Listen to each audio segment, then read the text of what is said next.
বিসমিল্লাহির রাহমানির রাহিম। পরম করুণাময় অতি দয়ালু আল্লাহর নামে। ইন কুনতুম তুহিব্বুনাল্লাহা ফাত্তাবিউনি ইউহিব্বুকুমুল্লাহু ওয়া ইয়াগফির লাকুম যুনুবাকুম আল্লাহু গাফুরুর রাহিম। বল, যদি তোমরা আল্লাহকে ভালোবাস, তাহলে আমার অনুসরণ করো।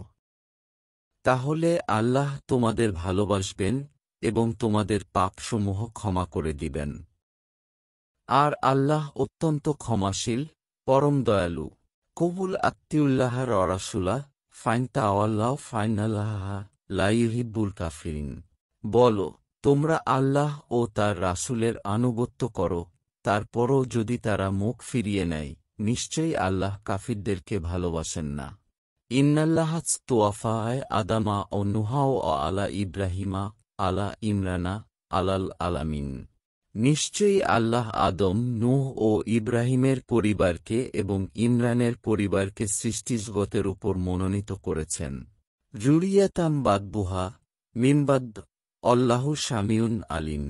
তারা একে অপরের বংশধর, আর আল্লাহ সর্বশ্রোতা, সর্বজ্ঞ। কালাতিন রাতু ইমরানা রব্বি ইন্নি নাজাতু লাকা মা ফি বাত্রি মুরহারারান ফাতাকাব্বাল মিন্নি ইন্নাকা আনতাস সামিউল আলিম।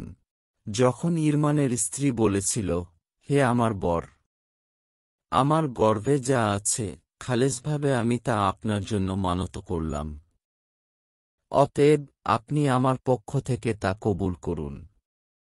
নিশ্চয়ই আপনি শ্রবণকারী, সর্বজ্ঞ। বাংলা কুরআন শরীফ পেতে আমাদের চ্যানেলটি ফলো ও সাবস্ক্রাইব করে রাখুন।